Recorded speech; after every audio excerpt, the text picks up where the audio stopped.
The fluorescent lights hummed overhead as Mike Thompson pushed his cleaning cart down the empty hallway of the Hart Media Building. It was 2 a.m, and most of Manhattan slept, but the corner office on the 47th floor still glowed with harsh white light.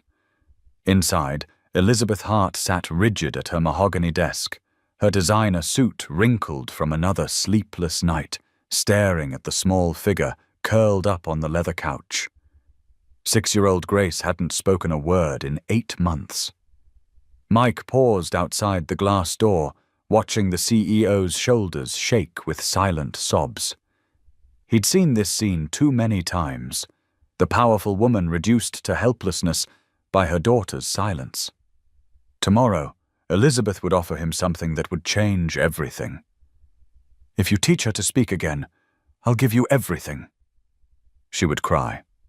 But Mike already knew the terrible truth about why Grace had stopped talking. Mike Thompson had been cleaning office buildings for 3 years now, ever since his world had collapsed in a single devastating afternoon. The night shift suited him perfectly. Fewer people meant fewer questions, fewer chances for someone to recognize the man he used to be. He moved through the Hart Media Building like a ghost, invisible to the executives who occasionally worked late, just another face in the army of service workers who kept Manhattan's corporate machine running. Tonight felt different, though. As he methodically emptied trash bins and wiped down surfaces on the 47th floor, Mike couldn't shake the feeling that something was about to change. Elizabeth Hart had been staying later and later, and her 6-year-old daughter Grace had been coming with her more frequently. The little girl never spoke, never played, just sat on that expensive leather couch drawing pictures with the intensity of someone much older. Mike knew the statistics about childhood trauma. He knew how silence could become a shield, how some children retreated so far into themselves that finding them again required patience, understanding, and specialized training. He also knew that Elizabeth Hart, for all her wealth and connections, was failing her daughter spectacularly. The parade of expensive therapists, the increasingly desperate attempts to coax words from Grace's lips, the way Elizabeth's perfectly composed facade cracked a little more each night, it was painful to watch. As he approached the executive suite, Mike could hear Elizabeth on the phone with yet another specialist. Her voice carried the sharp edge of desperation that had become increasingly familiar over the past few months. Grace sat on the couch, her dark hair falling like a curtain around her face as she drew what looked like the same picture over and over again. A stick-figure man with kind eyes standing next to a much smaller figure. Mike had seen that drawing before, many times, and each time it made his chest tighten with a mixture of recognition and guilt that he couldn't quite explain. The call ended abruptly, followed by the sound of Elizabeth's phone hitting the desk harder than necessary. Mike continued his work, pretending not to notice as the powerful woman buried her face in her hands.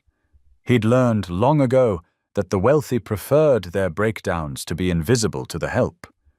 But Grace looked up from her drawing, her dark eyes finding Mike through the glass partition.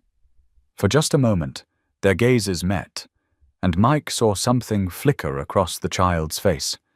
Not quite recognition, but something deeper. Something that made his hands tremble as he gripped the handle of his mop bucket.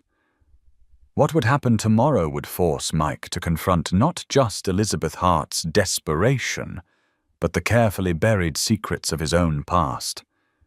The question that would soon hang between them wasn't just whether he could help Grace speak again, it was whether he could face the truth about why she had stopped talking in the first place. The next evening arrived with an autumn storm that lashed against the floor-to-ceiling windows of the Hart Media Building. Mike arrived for his shift to find the 47th floor buzzing with unusual activity. Security guards stood at attention, their presence more pronounced than usual. The conference room was filled with men in expensive suits, their voices carrying the particular tension that came with crisis management. Elizabeth Hart was in full CEO mode, her blonde hair pulled back in a severe bun, her navy suit immaculate despite the late hour. She moved through the chaos with the practiced efficiency of someone who had built an empire on her ability to control every variable. But Mike could see the cracks in her armor, the slight tremor in her hands as she signed documents, the way her eyes kept darting toward the corner office where Grace sat with her latest nanny. The child looked smaller than usual, almost lost in the oversized executive chair. She was drawing again, the same stick figures that had become her only form of communication. The nanny, a stern-faced woman in her 50s, sat nearby looking uncomfortable and out of place among the corporate drama unfolding around them. Mike began his routine, methodically working his way through the floor while keeping one eye on the situation developing around him. He'd been doing this job long enough to read the signs. This wasn't just another late night at the office. This was damage control, the kind that happened when someone very powerful was about to lose something very important. As the crowd of executives finally dispersed around midnight, Elizabeth remained behind with Grace and the nanny.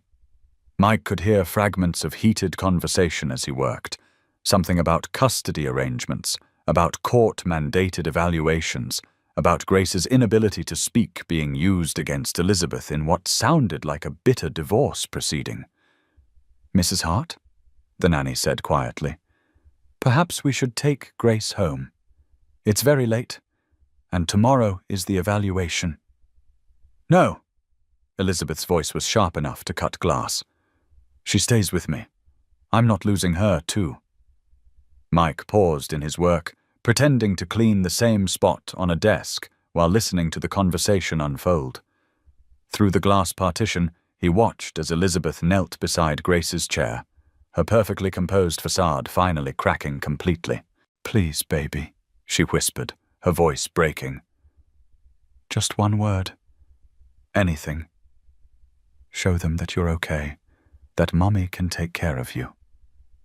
Grace looked up from her drawing, her dark eyes reflecting a sadness that no 6-year-old should carry. For a moment it seemed like she might speak. Her lips parted slightly, and Elizabeth leaned forward with desperate hope.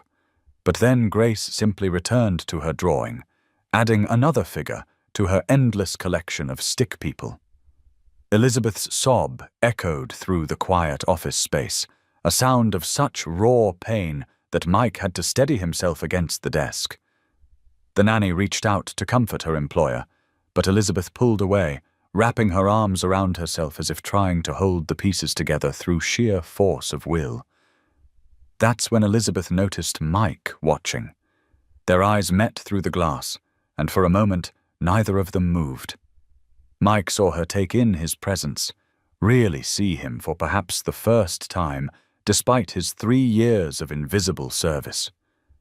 He saw her notice the way Grace had looked up at the sound of his cart, the way the child's expression softened slightly when she saw him. Elizabeth stood slowly, wiping her tears with the back of her hand, and walked toward the glass partition. Mike continued his work, but he could feel her watching him, studying him with the sharp intelligence that had made her one of the most successful media executives in the city. "Excuse me," she said, her voice carefully controlled despite the tears still glistening on her cheeks. Mike looked up, meeting her gaze directly for the first time.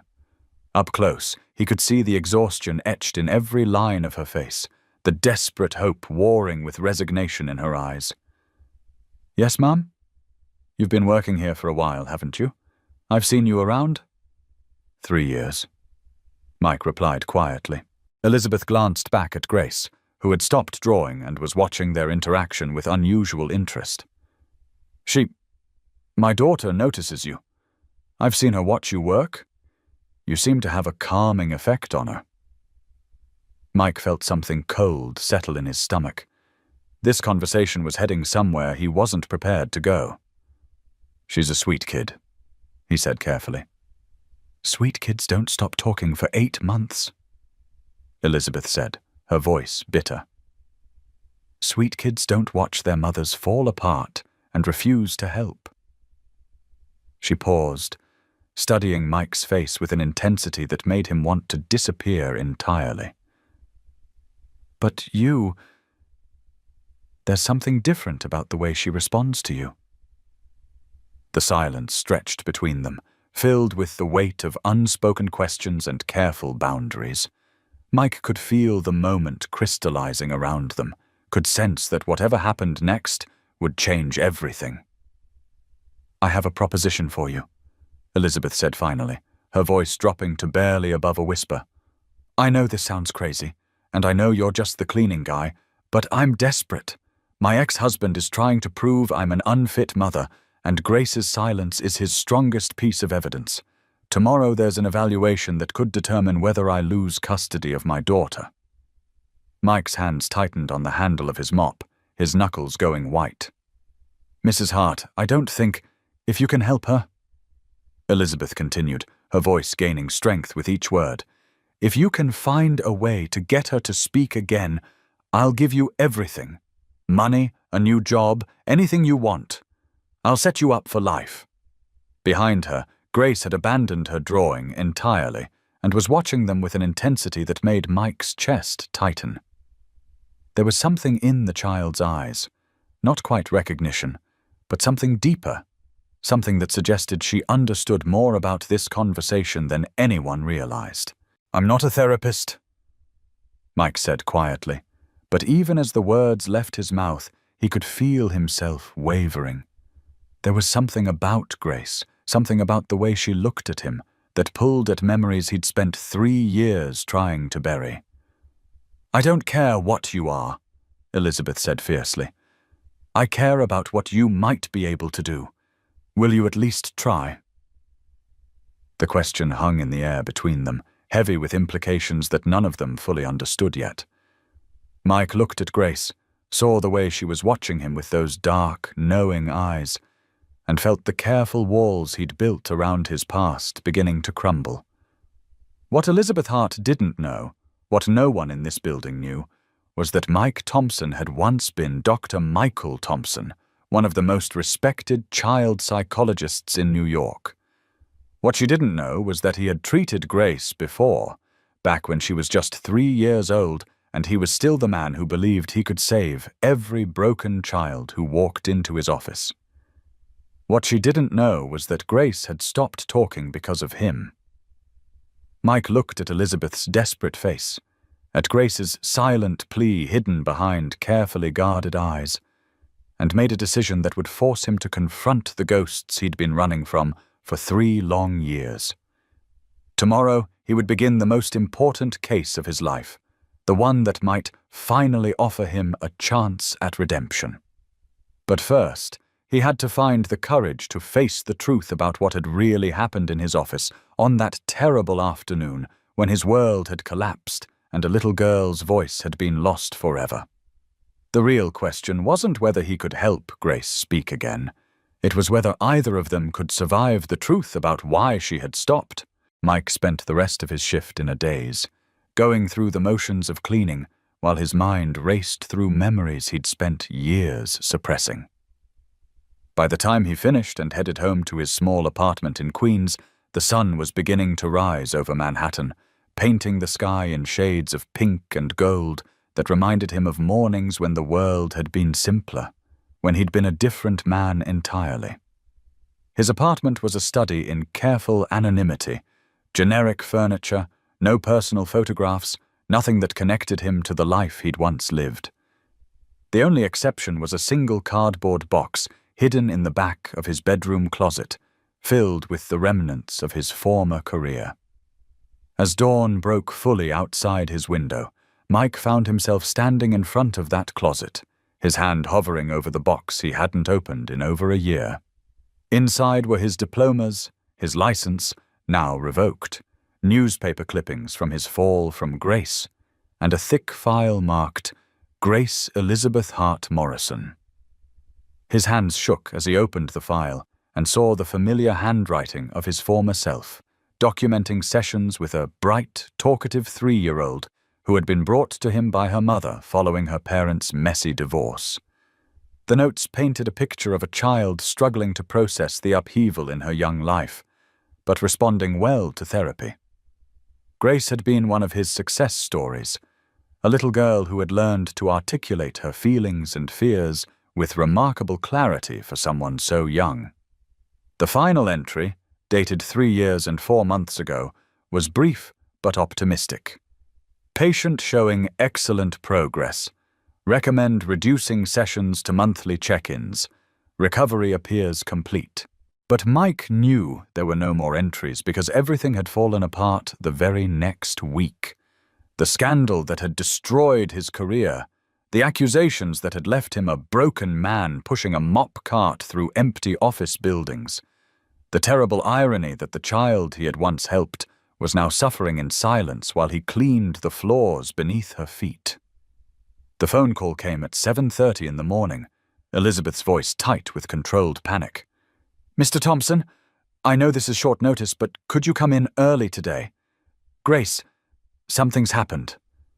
Mike arrived at the Hart Media building to find it in chaos. Police cars lined the street outside, their red and blue lights casting strange shadows against the glass facade of the building. Elizabeth met him in the lobby, her face pale and drawn, still wearing the same clothes from the night before. "She's gone," Elizabeth said without preamble. "Grace, when I woke up this morning, she wasn't in her bed.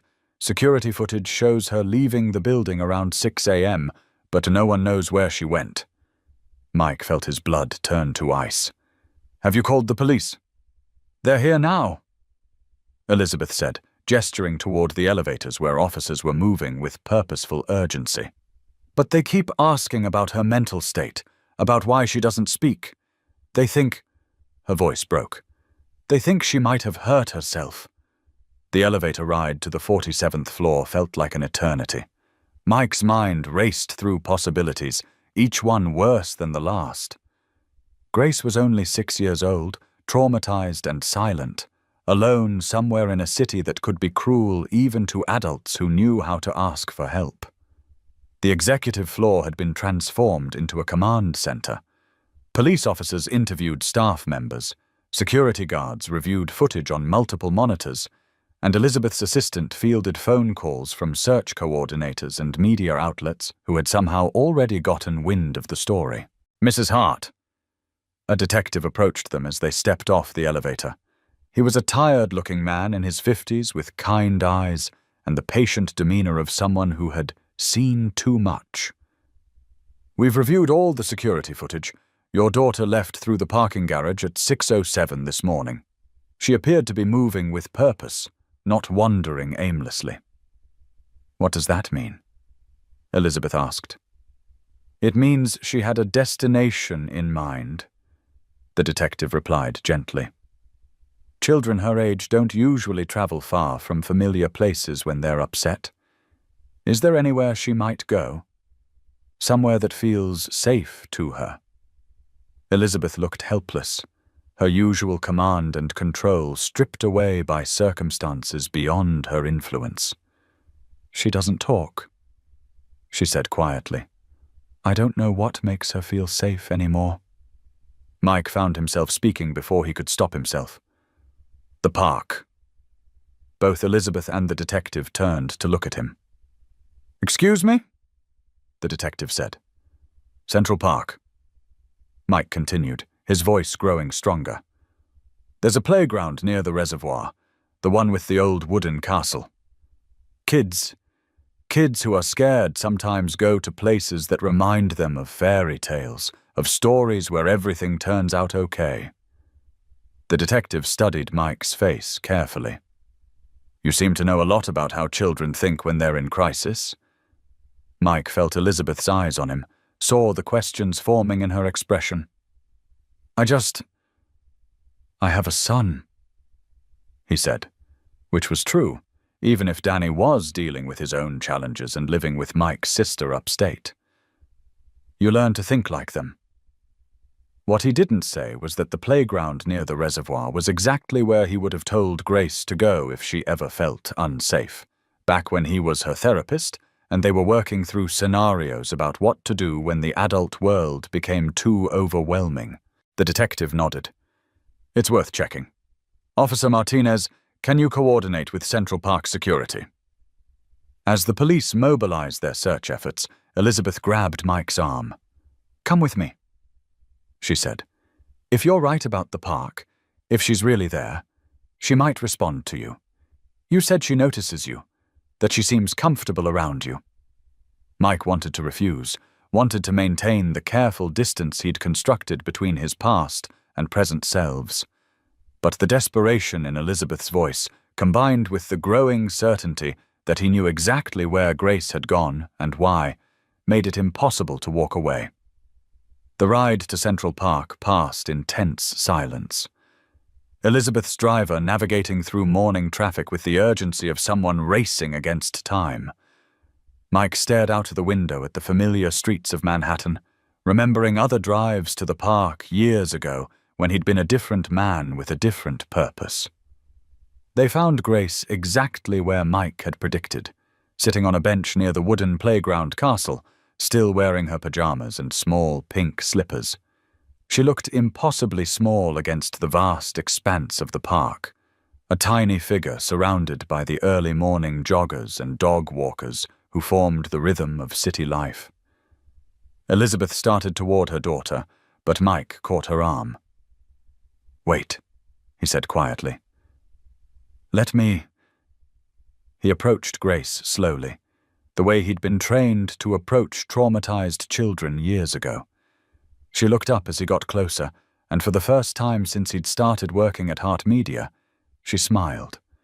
It was a small smile, hesitant and fragile, but it was real.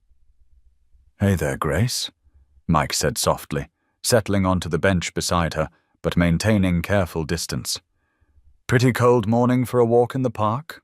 Grace studied his face with those dark, knowing eyes, and Mike felt something shift in the space between them. She reached into the pocket of her pajama top and pulled out a folded piece of paper, one of her drawings. This one was different from the others, more detailed. It showed the same stick-figure man with kind eyes, but this time he was sitting on a bench next to a small girl, and above them both, in careful 6-year-old handwriting, were the words, "Dr. Mike." Mike's breath caught in his throat. Grace remembered. Despite everything that had happened, despite the trauma and the silence and the 3 years that had passed, she remembered him. "Grace," he whispered, his voice barely audible above the sounds of the city waking up around them. "I'm so sorry." She looked at him for a long moment, then slowly reached out and placed her small hand in his. And for the first time in 8 months, Grace Elizabeth Hart Morrison opened her mouth and spoke. "I knew you'd come back," she said simply. Behind them, Elizabeth Hart gasped, her hand flying to her mouth as tears streamed down her face. But Mike barely heard her, because in that moment he was facing the full weight of what Grace's silence had really meant, and what her first words in 8 months were going to cost them all. The truth was about to come out, and Mike Thompson, Dr. Michael Thompson, was about to learn that some secrets are too heavy for children to carry alone. Elizabeth rushed forward, her heels clicking against the park pathway, as she approached the bench where her daughter sat holding hands with the man she'd thought was just a janitor. Grace looked up at her mother's approach, and for a moment, Mike saw the flicker of fear that crossed the child's face, not fear of Elizabeth, but fear of what was about to happen. "Grace, baby, you spoke," Elizabeth said, her voice thick with tears as she knelt beside the bench. "I heard you. You said—" She stopped, her eyes moving between Grace and Mike as the implications of what she'd heard began to sink in. "Dr. Mike?" she repeated slowly. "Grace, who is Dr. Mike?" Mike felt the world tilt beneath him. 3 years of careful anonymity, 3 years of hiding behind a mop bucket and a maintenance uniform, and it was all about to crumble because a 6-year-old had recognized the man who had once tried to save her. Grace looked up at him with those dark, trusting eyes, waiting for him to explain. But how could he explain that he was the reason she had stopped talking in the first place? How could he tell Elizabeth that the man she'd begged to help her daughter was the same man whose professional downfall had traumatized Grace so deeply that she'd retreated into silence? "Grace," Mike said quietly, "maybe we should go back to your mom's office. It's cold out here, and you're still in your pajamas." But Grace shook her head, her grip on his hand tightening. "I don't want to go back there," she said, her voice small but clear. "I want to stay here with you. Like before when we used to talk about the scary feelings." Elizabeth's face went pale. "Scary feelings?" she repeated. "Grace, what scary feelings? When did you talk to Dr. Mike about scary feelings?" Mike closed his eyes, feeling the weight of the moment pressing down on him like a physical force. There was no running from this anymore, no hiding behind the comfortable anonymity of his janitorial uniform. Grace had spoken, which was what Elizabeth had desperately wanted, but in doing so, she had opened a door that led straight back to the darkest chapter of Mike's professional life. "Mrs. Hart," Mike said slowly, "there's something I need to tell you. Something about who I really am, and why Grace knows me." Before he could continue, Grace tugged on his sleeve. "Dr. Mike," she said, her voice carrying the same tone of patient explanation that children use when adults are being particularly slow to understand something obvious. "Tell her about the bad man. Tell her about why I had to stop talking." Elizabeth's breath caught. "Grace, what bad man? What are you talking about?" Mike felt something cold and sharp twist in his chest. He looked down at Grace, saw the trust in her eyes, and realized that she was asking him to do something he'd been avoiding for 3 years, tell the truth about what had really happened in his office that terrible day. "My name isn't Mike Thompson," he said quietly, his voice barely audible above the sounds of the park around them. "It's Dr. Michael Thompson. I'm a psychologist. Or I was before." He paused, struggling to find the words. 3 years ago, I had a private practice on the Upper East Side. Grace was one of my patients." Elizabeth stood slowly, her face cycling through confusion, recognition, and something approaching horror. "Dr. Thompson," she repeated. Oh my God, you're the psychologist who—" She stopped, her hand flying to her mouth as the pieces began to fall into place. "The one who was accused of having an inappropriate relationship with a patient," Mike finished for her. "Yes, that was me." The silence that followed was deafening. Mike could hear his own heartbeat, could feel Grace's small hand still warm in his, could see Elizabeth processing the revelation that the man she'd begged to help her daughter was the same man whose scandal had been splashed across every newspaper in the city 3 years ago. "But you didn't do it," Grace said suddenly, her voice cutting through the tension like a knife. "You didn't do the bad things they said you did. I know because I was there. I saw what really happened." Elizabeth sank onto the bench beside them, her legs seeming to give out beneath her. "Grace, baby, what did you see? What really happened?" Grace looked between her mother and Mike, her 6-year-old face serious with the weight of secrets she'd been carrying alone. "There was a bad man," she said simply. "He came to Dr. Mike's office when I was there for my appointment. He had a camera, and he wanted to take pictures of me without my clothes on.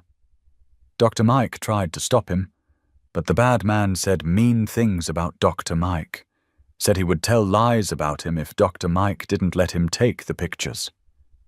Mike felt tears sting his eyes as Grace's words brought back the nightmare of that afternoon.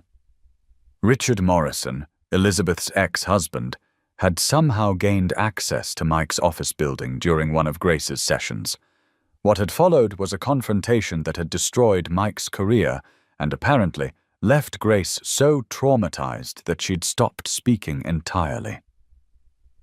"Dr. Mike told the bad man to go away," Grace continued, her voice gaining strength as she told her story. "But the bad man got really angry. He broke things in the office and said terrible words. He said he was going to hurt Dr. Mike, and hurt me too if anyone found out he was there. Then some other people came and the bad man ran away, but he left the camera where people would find it." Elizabeth's face had gone white. "Grace, was the bad man... was it your father?" Grace nodded solemnly. "Daddy said if I ever told anyone what really happened, he would make sure Dr. Mike went to jail forever and that you would be sad and I would never see you again. So I stopped talking. I thought if I didn't say any words, I couldn't accidentally tell the secret." The truth hit Elizabeth like a physical blow. Her ex-husband hadn't just been trying to destroy Mike's career. He'd been planning to use the scandal to gain leverage in their custody battle. Richard had planted evidence in Mike's office, knowing that the accusation alone would be enough to ruin the psychologist's reputation. What he hadn't counted on was that Grace would witness everything, and that the trauma of watching her trusted therapist be destroyed would leave her unable to speak. Mike found his voice, though it came out rough and broken. "The ethics board didn't believe my side of the story," he said. "There was evidence that suggested I had acted inappropriately, and Grace couldn't or wouldn't testify to what really happened. I lost my license, my practice, everything. I thought maybe Grace had stopped talking because I had failed to protect her." "You did protect me," Grace said firmly. "You stood between me and the bad man. You told him he couldn't take pictures of me. You got hurt because you protected me." Elizabeth was crying now, tears streaming down her face as she understood the full scope of what had happened. "Richard," she whispered. "He planned this whole thing. He destroyed your career and traumatized our daughter just to win a custody case." She looked at Mike with something approaching awe. "And you've been cleaning our offices for 3 years, watching Grace suffer in silence, knowing that you could help her but not being able to say anything because who would believe the disgraced psychologist accused of harming children?" Mike finished. "I took the janitorial job because I needed to eat, and because it felt like penance. Every night, watching Grace sit in that office, drawing pictures and not saying a word, it was a reminder of how badly I had failed her." Grace stood up on the bench, bringing herself closer to Mike's eye level. "You didn't fail me, Dr. Mike," she said with the serious intensity that only children can muster. "You saved me, and I saved the secret for 3 whole years until I could see you again and tell everyone the truth." The revelation hung in the air between them, transforming everything they thought they knew about the past 3 years. Elizabeth looked at Mike with new eyes, seeing not the janitor who had mysteriously connected with her daughter, but the trained professional who had sacrificed his career to protect a child, and who had been carrying the guilt of that sacrifice in silence ever since. "The evaluation," Elizabeth said suddenly, her mind jumping to the immediate crisis. "Grace, baby, there's a man coming today who wants to ask you questions about living with Mommy. It's very important that you tell him the truth about everything." Grace nodded seriously. "I can tell him about the bad man now," she said. "I can tell him how Dr. Mike protected me, and how Daddy lied about everything." She paused, looking between her mother and Mike. "But first, can Dr. Mike come home with us? He looks hungry, and I think he needs someone to take care of him like he took care of me." Elizabeth laughed through her tears, a sound of pure relief and joy. "I think that's an excellent idea," she said. "Dr. Thompson, would you like to come home with us? I believe we have a lot to discuss." Mike looked at Grace, saw the trust and hope shining in her dark eyes, and felt something that had been broken inside him for 3 years finally begin to heal. "I'd like that very much," he said quietly. As they walked back toward Elizabeth's car, Grace slipping her small hand into each of theirs, Mike reflected on the strange turns that life could take. 3 years ago, he had been Dr. Michael Thompson, a respected child psychologist with a thriving practice and a bright future. Then, in the space of a single afternoon, he had become Mike Thompson, a disgraced former professional pushing a mop cart through empty office buildings and wondering if he would ever be able to help another child.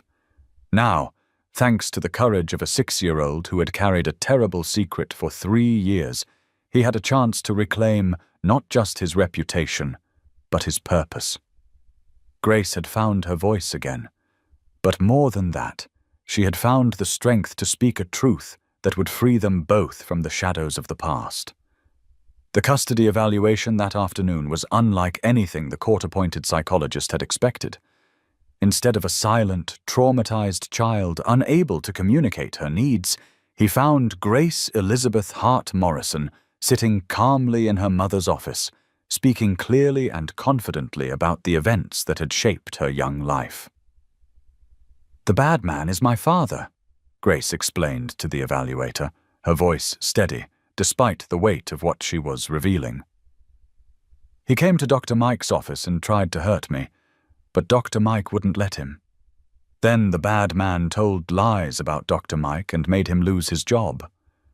I stopped talking because I was scared the bad man would hurt Dr. Mike more if I told the truth." Elizabeth sat beside her daughter, her hand resting supportively on Grace's shoulder as the little girl recounted the events of that terrible day 3 years ago. Across the room, Mike, now dressed in his own clothes rather than a maintenance uniform, provided professional context for Grace's testimony, his training as a child psychologist helping the evaluator understand the psychological impact of what Grace had experienced. "It's not uncommon for children to develop selective mutism following severe trauma," Mike explained. Grace's silence was a protective mechanism. She was trying to keep both of us safe by ensuring she couldn't accidentally reveal information that might lead to further harm. The evaluator, a kind-faced woman named Dr. Sarah Collins, nodded thoughtfully. "And you believe that Grace's ability to speak today represents a genuine breakthrough, not just a temporary response to seeing you again?" "I believe Grace has been ready to speak for some time," Mike replied. "She just needed to feel safe enough to do so. Seeing me again, realizing that the consequences she had feared for 3 years weren't going to materialize, gave her the courage to find her voice." Grace looked up at him with a smile that could have powered half of Manhattan. "Dr. Mike says that sometimes our feelings get stuck inside us like hiccups," she told Dr. Collins seriously. "And just like hiccups, sometimes we need someone to surprise us before they go away." Dr. Collins smiled. "That's a very wise way to think about it, Grace. Can you tell me how you feel about living with your mother?" "I love living with Mommy," Grace said without hesitation. "She works really hard and sometimes she's tired, but she always makes sure I have everything I need.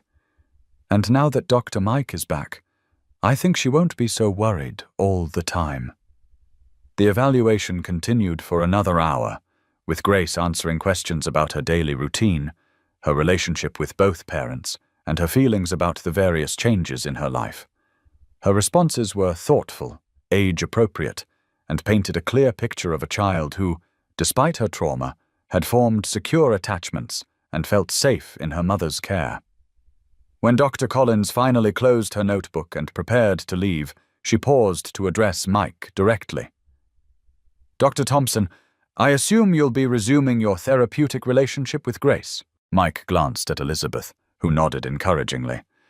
"If the state licensing board is willing to review my case in light of new evidence, then yes. Grace and I have unfinished work to do together." "And if they're not willing?" Dr. Collins asked. Mike looked at Grace, who was listening to the adult conversation with the intense focus of a child who understands that important decisions are being made about her future. Then I'll find another way to help, he said simply. Grace trusted me to protect her 3 years ago, and she's trusted me again today. I won't let her down. That evening, as the sun set over Manhattan and painted the sky in brilliant shades of orange and pink, Mike found himself in a place he never could have imagined that morning, sitting at Elizabeth Hart's kitchen table in her Upper East Side penthouse, sharing dinner with the woman and child whose lives had become so unexpectedly intertwined with his own. Grace had insisted on helping prepare the meal, chattering constantly as she set the table and arranged flowers in a vase with the enthusiasm of someone making up for months of stored conversation. Elizabeth moved through her kitchen with less confidence than she displayed in the boardroom, but her face glowed with the kind of happiness that comes from seeing your child truly happy for the first time in far too long. "Dr. Mike," Grace said as they sat down to eat, "will you tell me a story like you used to? About the feelings monsters and how they're not really scary once you understand them." Mike smiled, feeling a warmth spread through his chest that had nothing to do with the excellent wine Elizabeth had opened. "I'd be happy to," he said. "But I think tonight I'd like to hear one of your stories instead. You've been very brave today, Grace. Braver than any grown-up I know." Grace beamed at the praise, then grew thoughtful. "I want to tell a story about a princess who lost her voice," she said slowly. She lost it because she was trying to protect someone she loved, but then she found out that staying quiet wasn't really protecting anyone at all.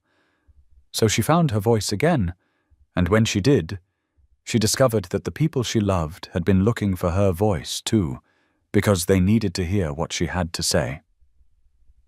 Elizabeth reached across the table to squeeze her daughter's hand. "That's a beautiful story," she said softly.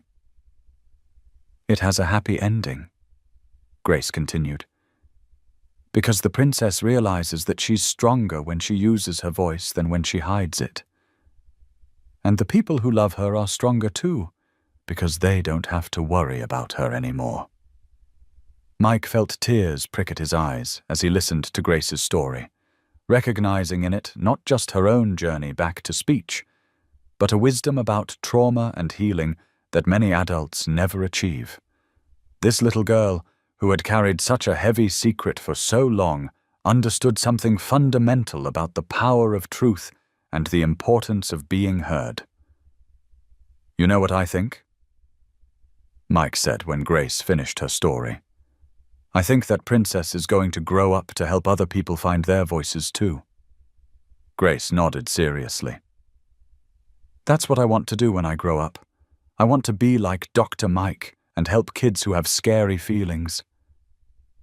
As the evening wound down, and Grace began to show signs of the exhaustion that comes after a day of emotional breakthroughs, Elizabeth walked Mike to the door. They stood in the hallway outside her apartment, both of them still somewhat stunned by the rapid transformation of their lives. "I don't know how to thank you," Elizabeth said quietly. "You gave me my daughter back." Mike shook his head. "Grace gave herself back," he corrected. "I just happened to be there when she was ready. But Elizabeth, there's something else we need to discuss. Your ex-husband. What Grace revealed today about what really happened." "I know," Elizabeth said, her voice hardening with determination. "I've already called my attorney. Richard won't get away with what he did to you, or to Grace. The custody case was just the beginning for him. He was planning to use Grace's trauma to control both of us for years." Mike nodded, feeling a mixture of relief and apprehension about the legal battles that lay ahead. "It won't be easy, even with Grace's testimony, proving what really happened 3 years ago. We'll figure it out," Elizabeth said firmly. "Together, if you're willing to trust me, the way Grace trusted you." Mike looked back toward the apartment, where Grace was probably getting ready for bed, her voice finally free after 3 years of silence. He thought about the long road ahead, the legal proceedings, the licensing board review, the slow work of rebuilding a career, and a reputation that had been destroyed by lies. It would be challenging, but for the first time in 3 years, he felt hopeful about the future. "I'm willing," he said simply. As Mike rode the elevator down to the lobby of Elizabeth's building, he reflected on the strange symmetry of the day. That morning, he had been Mike Thompson the janitor, invisible and forgettable, carrying the weight of a secret that had defined his life for 3 years. Tonight, he was Dr. Michael Thompson again, not just in name, but in purpose, with a chance to reclaim the calling that had been stolen from him. But more than that, he was part of something larger, a small family that had been broken by trauma and deception, but that was slowly learning to heal together. Grace had found her voice, Elizabeth had found hope, and Mike had found something he thought he'd lost forever: the chance to make a difference in a child's life.